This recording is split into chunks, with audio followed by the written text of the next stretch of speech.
আসলে মোৰ start question আছিলে আজি সঁচা কথা শুনিবলৈ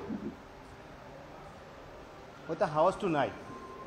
আমাৰ কিছুমান বন্ধুক আমি দেখা পালোঁ, আমাৰ বিধায়ক কংগ্ৰেছৰ বিধায়ক কেইজনমান আছিলে আৰু কথাটো হৈছে কি বিধানসভাখন তথ্যৰ ওপৰত প্ৰতিষ্ঠিত।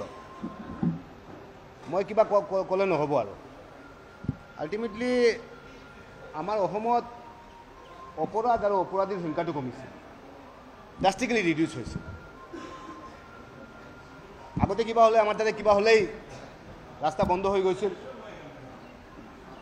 আগতে থানাত গ'লে আগতে দালাল ধৰিব লাগিছিল, তাৰপিছতে কেছ কৰিব লাগিছিল। আজি এনেকুৱা পৰিৱেশ নাই। আজি যিখিনি ভাল মানুহ আছে সিহঁতে ন্যায় পাই থাকে আৰু এটা পৰিৱেশ সৃষ্টি হৈছে মাননীয় মুখ্যমন্ত্ৰীৰ নেতৃত্বত।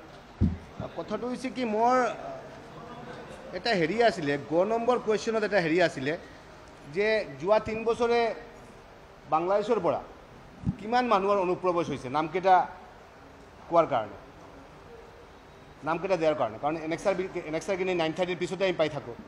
এনেক্সাৰখিনি যেতিয়া চালোঁ প্ৰথমৰ পৰা 105 জন অনুপ্ৰৱেশ হৈছে যোৱা 3 বছৰ। 1 নম্বৰৰ পৰা 105 নম্বৰলৈ তথ্যখিনি মোৰ লগত আছে আৰু 90 to 93% আলী হুছেইন, আকবৰ হুছেইন এইবোৰো নাম, লাষ্টত শ্বাহাবুদ্দিন এনেকুৱা নাম। এই যে অনুপ্ৰৱেশ হৈ আছে তাৰ কাৰণে গভৰ্ণমেণ্টে কি ষ্টেপ ল'লে কেনেকুৱা ব্যৱস্থা ল'লে এই কথাখিনি উত্থাপন কৰিছিলোঁ। অতি দুখৰে ক'ব লগা হৈছে যে আমাৰ কেইজনমান বিধায়কে সঁচা কথাখিনি ক'বলৈও সাহস নাই, সঁচা কথাখিনি শুনিবলৈ সাহস নাই আৰু। কাৰণ বিধানসভাততো সঁচা কথাখিনিৰ ওপৰত বিধানসভাখন হৈ থাকে আৰু মোৰ কথা মতে মই কথাখিনি নহ'ব নহয়, এইটো কাৰণে কথাখিনি উত্থাপন কৰিছিলোঁ। আৰু মই ভাবোঁ যে গভৰ্ণমেণ্টে তাৰ ওপৰত ব্যৱস্থা লৈ আছে, ব্যৱস্থা ল'ব।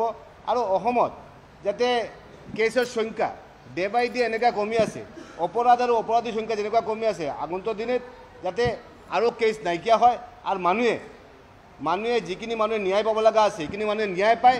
তাৰ কাৰণে এই কথাখিনি মই বিধানসভাত উত্থাপন কৰিছিলোঁ।